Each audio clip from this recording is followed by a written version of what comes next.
Good morning एसजीटीवी students, आज हम हिंदी का पाठ 9 स्वतंत्रता की ओर पढ़ेंगे। पाठ का क्या नेम है? स्वतंत्रता की ओर। स्वतंत्रता मतलब जब हमें आज़ादी मिली थी, आज हम उसके बारे में पढ़ेंगे।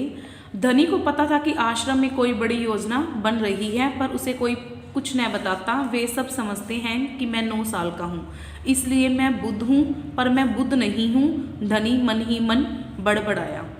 मीन्स जो आश्रम में योजना बन रही थी वो उसको नहीं बताई जा रही थी।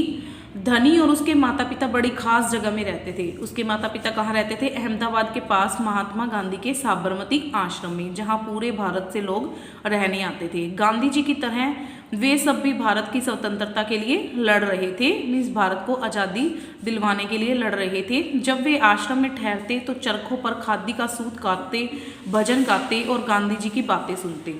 साबरमती में सबको कोई ना कोई काम करना होता। खाना पकाना, बर्तन धोना, कपड़े धोना, कुएं में पानी लाना, गाय और बकरियों का दूध धोना और सब्जी उगाना। धनी का काम था बिन्नी की देखभाल करना। बिन्नी आश्रम की एक बकरी थी। बिन्नी कौन थी? आश्रम की एक बकरी। धनी को अपना काम पसंद था क्योंकि बिन्नी उसकी सबसे अच्छी दोस्त थी। धनी को उससे बातें करना अच्छा लगता था। उस दिन सुबह धनी बिन्नी को हरी घास खिलाकर उसके बर्तन में पानी डालते हुए बोला, कोई बात जरूर है बिन्नी। वे सब गांधी जी के कमरे में बैठकर बातें करते हैं। कोई योजना बनाई जा रही है, मैं सब समझता हूँ। धनी ने किसको कही ये बात? बिन्नी को। बिन्नी ने घास चबाते हुए सिर हिलाया, जैसे कि वह धनी की बात समझ रही हो। धनी को भूख लगी। कूदती फांदती बिन्नी को लेकर वह रसोई घर की तरफ चला। उसकी माँ चूल्हा फूंक रही थी और कमरे में धुआं बढ़ रहा था। अम्मा, क्या गांधी जी कहीं जा रहे हैं? उसने पूछा। खांसते हुए माँ बोली, वे सब यात्रा पर जा रहे हैं। धनी ने किससे पूछा था? अपनी अम्मा से कि गांधी जी कहीं जा रहे हैं। तो उसकी माँ ने बोला कि वे सब यात्रा पर जा रहे हैं। यात्रा कहाँ जा रहे हैं? धनी ने सवाल किया। समुंदर के पास कहीं। अब सवाल पूछना बंद करो और जाओ यहाँ से। धनी की अम्मा ने उसको क्या कहा कि सवाल पूछना बंद करो और यहाँ से चले जाओ। अम्मा जरा गुस्से से बोली, पहले मुझे खाना पकाने दो। धनी सब्जी की क्यारियों की तरफ निकल गया जहाँ बुढ़ा बिंदा आलू खोद रहा था। बिंदा चाचा धनी उसके पास बैठ गया। आप भी यात्रा पर जा रहे हैं? बिंदा ने सिर हिलाकर मना किया। उसके कुछ बोलने से पहले धनी ने उतावले होकर पूछा, कौन जा रहे हैं? कहाँ जा रहे हैं? क्यों क्या हो रहा है? आगे स्टूडेंट्स, बिंदा ने खोदना रोक दिया और कहा, तुम्हारे सब सवालों का जवाब दूंगा, पर पहले इस बकरी को बांधो, मेरा सारा पालक चबा रही है। धनी बिन्नी की को खींच कर ले गया और पास के नींबू के पेड़ से बांध दिया। फिर बिंदा ने उसे यात्रा के बारे में बताया। गांधी जी और उसके कुछ साथी गुजरात से में पैदल चलते हुए दांडी नाम की जगह पर समुद्र के पास पहुंचेंगे। गांवों और शहरों से होते हुए पूरा महीना चलेंगे। दांडी पहुंचकर वे नमक बनाएंगे। दांडी किस लिए जा रहे थे? वे वहां नमक बनाएंगे। नमक? धनी चौंक कर उठ बैठा। नमक क्यों बनाएंगे? वह तो किसी की दुकान से भी खरीदा जा सकता है। हाँ, मुझे मालूम है, बिंदा हंसा, पर महात्मा जी की एक योजना है, प्लानिंग है।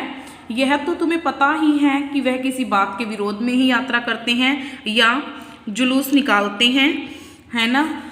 हाँ, बिल्कुल सही, मैं जानता हूँ। वे ब्रिटिश सरकार के खिलाफ सत्याग्रह के जुलूस निकालते हैं।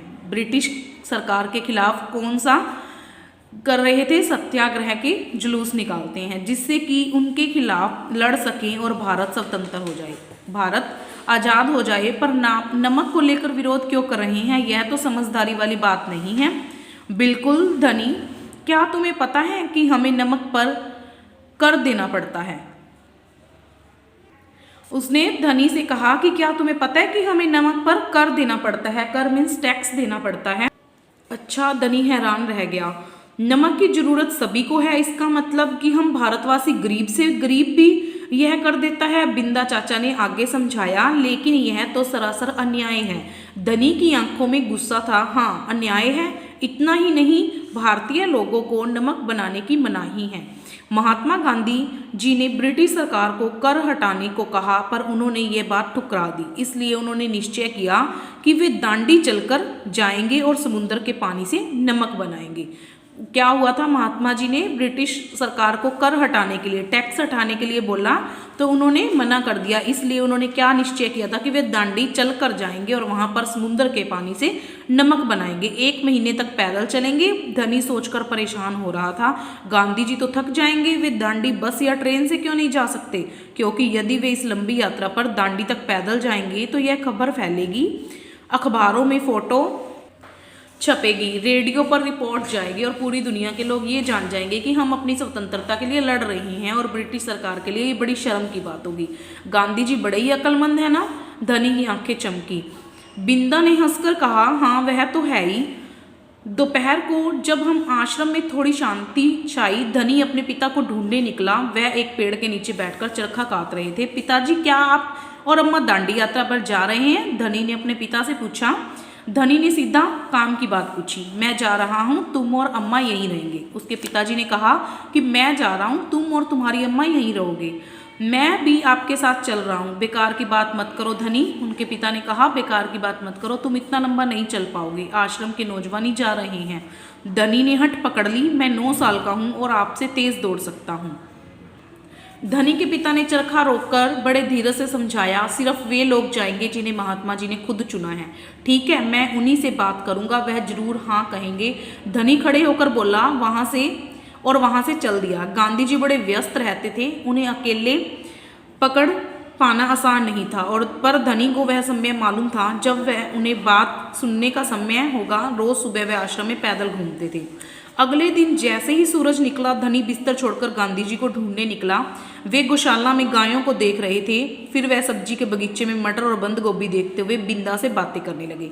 धनी और बिन्नी लगातार उनके पीछे पीछे चल रहे थे। अंत में गांधी जी अपनी झोपड़ी की ओर चले। बरामदे में चरखे के पास बैठकर उन्होंने धनी को पुकारा, यहाँ आओ बेटा।